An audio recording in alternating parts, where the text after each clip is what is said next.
moving on to the outdoor scenario. Now, some partners may have already created a game like this again. Some of you may not. You may not be aware of how to create a multi-city based game, but there's quite a few tips that I can talk to you about here on how to do. So we had an inquiry from a client who wanted to do something for their Christmas party.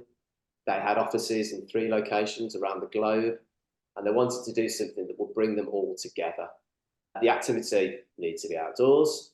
It only needs to last for 2 hours, but they were short on budget. So they couldn't afford for us to fly out to Malta and Spain. So they had to hire the iPads, which is fine. We had a system to organise that. So the way that we did it was we used the Move Christmas app. That's available on the stores as well if you didn't know about that. But we used that app because obviously it's themed to Christmas. And we again used segments. We used the GPS challenges, we used objects, and we used the premium features to brand this game as well. So the way that we did it was we created one set of challenges that didn't have any content in there relating to the location. It was all generic content. So we created 100 challenges, let's say. We then duplicated that twice. So we had challenge 1, which was question. We then duplicated it, called that challenge 1 UK. We duplicated it again and called it challenge 1 Malta, for example. So we had 3 sets of the same challenge, and each one of those challenges was then placed into a different segment. So challenge 1 UK was in the UK segment, challenge 1 Spain was in the Spain segment, and challenge 3 Malta was in the Malta segment.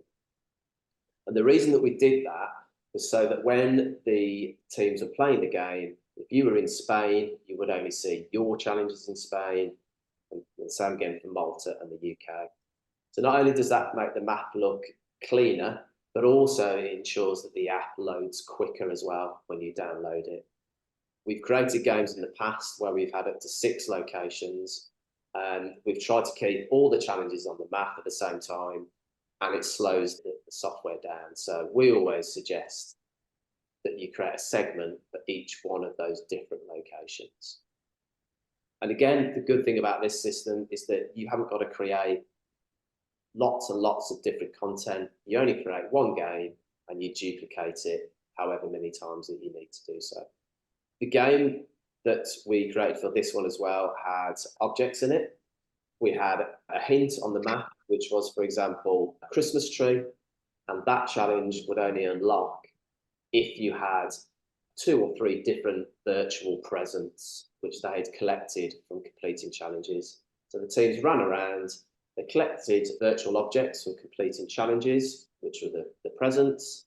They could then walk to the Christmas tree, they could deliver the presents to the Christmas tree, and it would unlock that hint, and they would obviously then get bonus points.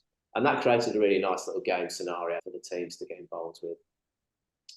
Obviously, it being multi-city, with live leaderboard then, we integrated the alliance system so that when they looked at the leaderboard, they could see their individual scores for UK, Spain and Malta, but also they could see a combined score for those 3 locations as well. So there was a prize for the top team, there was a prize for the top location as well. And then to finish the event off, obviously we couldn't be in all 3 locations to produce the slideshow. So the slideshow at the end of the game was presented over a Zoom call. So everybody went back to their own offices.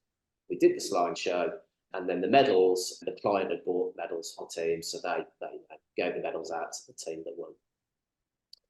In terms of saving budget for the client, as I said, they couldn't afford for us to fly to Spain and Malta. So we found an iPad hire company who installed the app for us, and they delivered the iPads to the client so that we knew that the iPads would be charged, all good to go, and the software was installed correctly.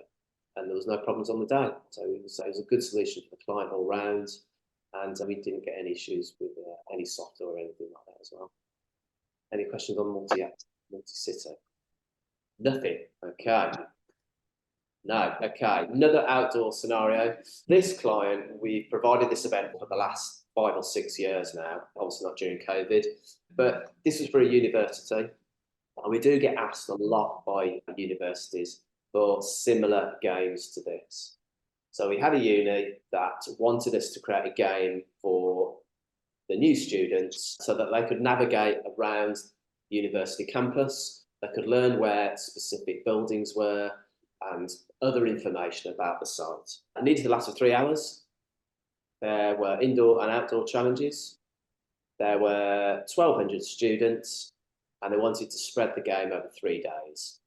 So there was, I think there was 400 students per day. And the focus of it was venue exploration, but also focused on the students making new relationships and having fun, which is always one of the objectives of clients. The way that we did that was we worked with the client, and we obviously used their content again. We walked around the campus. We used bespoke icons, so you would need the premium features for that, but we used bespoke icons on the map, which showed the location of student union, the library, all sorts of different important buildings around the site. And when the students visited those locations by GPS, they were provided with information which they could then retain and help them, obviously, as they explore around the area. There was also lots of generic fun challenges in there as well, just to keep the teams going. But for this game, we used a system, again, with objects, but we had treasure chests on the map. So the teams collected a virtual key that unlocked a virtual chest on the map. So there was a fun game element in there, but there was also a learning exercise for the students as well. And again, worked really well. The game itself had a lot of content in, but it provided the students with more than they could possibly do within the time that they had. So it kept them on the run for the whole activity. We always tend to put more content in the games than the players can complete, because otherwise they could finish it early and they're sitting around doing nothing. So again, I would suggest put lots and lots of content in.